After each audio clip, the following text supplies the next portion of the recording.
Minister, Ireland is changing. The Catholic Church, when I was growing up, was a predominant institution. Today, for young people, that institution is greatly weakened. In 1983, Minister, the Catholic Church was a very, very powerful institution.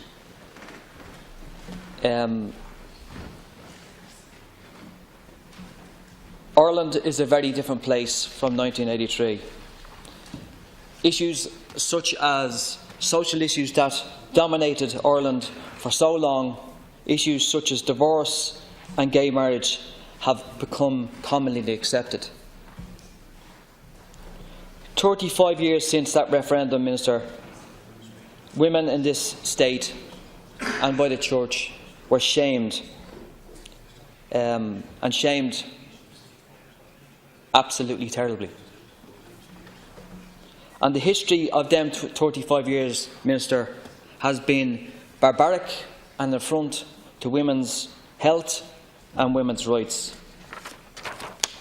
There has been a litany of abject failures that have imprisoned women and let women die for the sake of religious and political fundamentalism.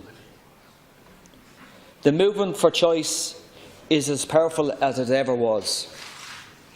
Women will never or no longer tolerate the hypocrisy of being second-class citizens in this state. This movement that has largely never been able to challenge the Constitution on the constitutional right for the right to choose have been prisoners of that concept. Minister, I'd like to say, for those who trivialise and demonise a woman's decision for a right to choose, ultimately they do not trust women to choose. I trust women to make that decision for what's right for them and their family.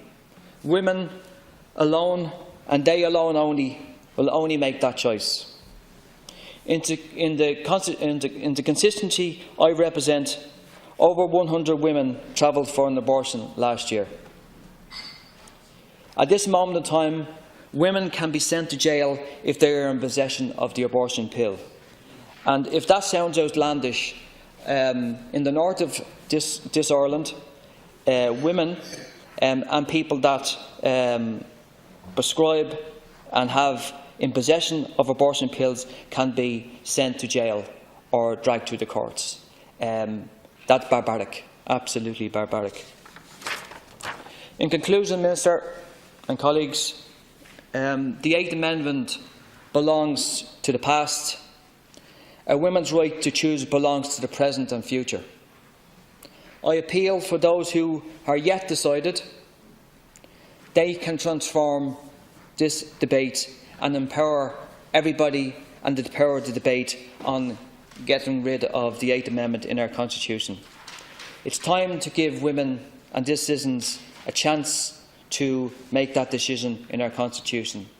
And finally, Minister, the party that I represent has a proud history of representing women and representing this issue. It's an issue that can be divisive, it could be divisive, but I think it's time for this generation and the future generations to make this decision and have a referendum once and for all and give women the right to choose. Thank you.